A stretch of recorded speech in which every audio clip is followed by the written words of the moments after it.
हिंद को सिर्फ नक्शों में ना देखिए, हिंद को सिर्फ नक्शों में ना देखिए, वो शहीदों की अनगिन मिसालों में है, वो शहीदों की अनगिन मिसालों में। भारत माता की जय, भारत माता की जय, भारत माता की जय। आज मदन मोहन मालवीय स्नातकोत्तर महाविद्यालय में चौरी चौरा आंदोलन और क्रांतिकारियों की भूमिका विषय पे आयोजित इस कार्यक्रम की अध्यक्षता कर रहे इस महाविद्यालय के यशस्वी प्राचार्य, हम सभी के अभिभावक, परम सम्मानीय डॉक्टर सतीश चंद्र गौड़ गुरु जी, आज के इस कार्यक्रम का संचालन कर रहे इस महाविद्यालय में हिंदी विभाग के विभागाध्यक्ष परम सम्मानीय डॉक्टर रंजीत सिंह गुरु जी, आज के इस कार्यक्रम में उपस्थित सभी पूजनीय शिक्षकगण, इस भारत के भविष्य मेरे युवा साथीगण, मेरे प्यारे भाइयों और बहनों, मैं सूरज आप सभी का हार्दिक नमन, वंदन और अभिनंदन करता हूं। साथ ही इस देश को अंग्रेजों से आजाद कराने के लिए अपना सर्वस्व न्यौछावर कर देने वाले और आवश्यकता पड़ने पे अपने प्राणों की आहुति कर देने वाले मां भारती के सभी वीर सपूतों को सत सत नमन करता हूं और उनके प्रति हम अपनी सच्ची श्रद्धांजलि अर्पित करता हूं। आज हम सभी आजादी का अमृत महोत्सव मना रहे हैं। देश आजादी का 75 वर्ष पूरा कर लिया है। पूरे देश में एक नया माहौल है। इस देश में रहने वाले हर एक लोगों के अंदर इस देश की आजादी के प्रति एक नया उत्साह, एक नया उमंग है। इस देश में रहने वाले लोग जो वर्तमान समय में इस आजाद भारत में रह रहे हैं, वह इसकी कल्पना जब करते हैं कि देश जब गुलाम था, और केवल कहानियों से सुन के या फिर केवल किताबों में पढ़ के या फिर केवल मूवी में देख के कि गुलामी क्या हो सकती है, तो रोंगटे खड़े हो जाते हैं। तो हम कल्पना कर सकते हैं कि गुलामी के दिनों में जब उस समय के तत्कालीन लोगों ने ऐसी परिस्थितियों का सामना कर रहा होगा तो उनके ऊपर क्या बीत रहा होगा। आज हम सभी चौरी चौरा के घटना के बारे में चर्चा करने के लिए यहाँ इकट्ठा हुए हैं। अभी हमसे पहले सभी पूजनीय गुरुजनों ने यहाँ आया और उस विषय पे अपनी बातों को पूरे विस्तार से रखा। तो मुझे लगता है कि उस घटना में बहुत ज्यादा न जाके आगे अपना विचार क्या हो सकता है इस पर रखना चाहिए अपनी बातों को, क्योंकि जब देश आजादी से पहले गुलाम था तो गुलाम देश में अंग्रेज इस देश में अपनी शासन व्यवस्था चलाया करते थे। इस देश की धन संपत्ति को लूट के अपने देशों में लेके जा रहे थे। इस देश में रहने वाले लोगों के ऊपर तरह तरह के अत्याचार कर रहे थे। उस मात्र मुश्किल से 50,000 से 60,000 अंग्रेज पूरे भारतवर्ष पे अपनी शासन व्यवस्था चला रहे थे। इस देश के लोगों के ऊपर अपना अधिकार दिखा रहे थे। उस समय केवल मुश्किल से हमारे और आपके जैसे कुछ युवाओं के मन में ही यह विचार आ रहा था कि हमें इस देश से अंग्रेजों को निकाल के बाहर फेंकना है, हमें इस भारत को पुनः आजाद कराना है और इस देश की जो प्राचीन विरासत रही है, इस देश की जो अपनी अस्मिता रही है, इस देश का जो अपना गौरव और वैभव रहा है, उसको बचा के रखना है। चौरी चौरा घटना से थोड़े दिन पहले जब जालियांवाला बाग हत्याकांड हुआ और उस हत्याकांड में जनरल डायर इस देश में रहने वाले लोगों के ऊपर गोलियां चलवाया, इस देश के लोग उस हत्याकांड में मारे गए। उसमें भी थोड़े पहले गुरुजी बता रहे थे उधम सिंह के बारे में। उस उधम सिंह जैसे युवा के मन में विचार आ गया कि जिस जनरल डायर ने हमारे देश में रहने वाले ऐसे लोगों के ऊपर गोलियां चलवाया है, हम इस जनरल डायर को खुद अपने गोली से मारेंगे।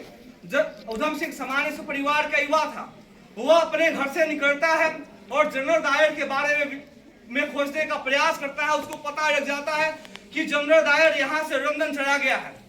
1919 में जालियांवाला बाग हत्याकांड हुआ। 1940 में उधम सिंह लंदन पहुंचते हैं। वहां लंदन के कैक्सटन हॉल में जब एक कार्यक्रम का आयोजन किया गया था, उस कार्यक्रम में जनरल डायर को नाइटहुड की पदवी देके उसको सम्मानित किया जा रहा था और उसी कार्यक्रम में उधम सिंह मंच के सामने कुर्सी पे रिवॉल्वर लेके बैठे हुए थे। जैसे जब कार्यक्रम समापन होता है, उसको नाइटहुड की पदवी मिलती है, उधम सिंह आराम से उस सभागार से उठते हैं और मंच पे जाते हैं और उस मंच पे अपना बंदूक निकालते हैं और जनरल डायर को सारे मंच के सामने गोली मार देते हैं। जब वो गोली चलाते हैं और जनरल डायर मर जाता है तो सभागार में भगदड़ मच जाती है। किसी पुलिस वालों की इतनी हिम्मत नहीं होती है कि वह भारतीय युवा को पकड़ सके और उसको कैद खानों में जाके बंद कर सके। फिर उधम सिंह अपना रिवॉल्वर फेंक देते हैं और कहते हैं मुझे गिरफ्तार करो। जब उधम सिंह को गिरफ्तार किया जाता है और उनको गिरफ्तार करके वहां के जज के सामने लेके जाया जाता है तो जज उनसे पूछता है कि अगर तुम चाहते तो भाग सकते थे।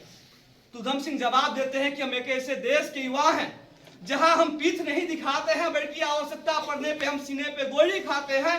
तो फिर जज उनसे पूछता है कि अगर तुम यहाँ से भाग जाते तो तुम अपने जैसे सैकड़ों उधम सिंह को तैयार कर सकते थे। तो उधम सिंह फिर उस जज का जवाब देते हैं कि जज साहब आप मुझे फांसी पे तो लटकाइए, जिस दिन आप मुझे फांसी पे लटकाएंगे उस दिन केवल सैकड़ों उधम सिंह नहीं, हजारों उधम सिंह नहीं, लाखों उधम सिंह पैदा हो जाएंगे और आपके सरकार को उखाड़ फेंकने का काम करेंगे। और आपने जिस तरह से जितनी बर्बरता से इस देश पे शासन किया, इस देश पे अत्याचार किया है, आपके उन सारी बर्बरता और आपके सारे अत्याचार को इस देश से निकाल फेंकेंगे। और लेकिन इस देश का दुर्भाग्य रहा कि ऐसे वीर एवं वीरांगनाओं ने जिन्होंने इस देश को आजाद कराने के अपने प्राणों की आहुति दी, उनको इस देश के इतिहास में उस तरह से सम्मान नहीं मिल पाया। इस देश में गुलामी के दिनों में बहुत सारे ऐसी बड़ी बड़ी घटनाएं घटी और उन सभी घटनाओं में चौरी चौरा घटना भी एक ऐसी घटना रही जिसमें एक साथ 19 लोगों को फांसी पर लटकाया गया। फांसी पर घटना घटने के बाद इस देश में तो 162 लोगों को फांसी पर लटकाया जाना था चौरी चौरा की घटना में, लेकिन मदन मोहन मालवीय जी जैसे महापुरुष, हमारा सौभाग्य है कि हम एक ऐसे संस्थान के सदस्य हैं जिस संस्थान का नाम वैसे महापुरुष के नाम पे है। उस महापुरुष ने इन लोगों की वकालत की और 152 लोगों से कम करके मात्र 19 लोग ही फांसी पे चढ़ पाए। लेकिन इतनी बड़ी घटना जब इस देश में घटा उसको भी इस देश के इतिहास में उतना बड़ा सम्मान नहीं मिल पाया, उसको भी इस देश के इतिहास में उतना अच्छा स्थान नहीं मिल पाया। लेकिन हम समस्त युवा तरुणाइयों को इस बात पे विचार करना होगा, इस देश को अंग्रेजों से आजाद कराने में जिन युवाओं ने या जिन वीर एवं वीरांगनाओं ने अपने प्राणों की आहुति दी है उनको हमें अपना आदर्श मानना होगा और उनके बताए हुए रास्तों पर चलने का प्रयास करना होगा। क्योंकि हमारा जीवन केवल इतना ही नहीं है कि हम केवल अपने लिए अपने जीवन को जिए, क्योंकि हमारे ऊपर इस देश का समाज का बहुत बड़ा कर्ज है, इसको भी चुकाना है और भारत पुनः विश्व पटल में विश्व गुरु के रूप में स्थापित हो पाए, इसके लिए हम सभी को कार्य करना है। अंत में एक कवि की 4 पंक्तियां पढ़ के मैं अपनी बातों को समाप्त करूंगा कि भारत को दुनिया में नया पहचान कौन देगा, भारत को दुनिया में नया पहचान कौन देगा, सुभाष भगत आजाद जैसे संतान कौन देगा। हम चाहे तो दुनिया में कर सकते हैं हुकूमत, हम चाहे तो दुनिया में कर सकते हैं हुकूमत, लेकिन प्रश्न यह है कि सबसे पहले बलिदान कौन देगा। लेकिन प्रश्न यह है कि सबसे पहले बलिदान कौन देगा। इन शब्दों के साथ आप सभी का बहुत बहुत आभार, बहुत बहुत धन्यवाद।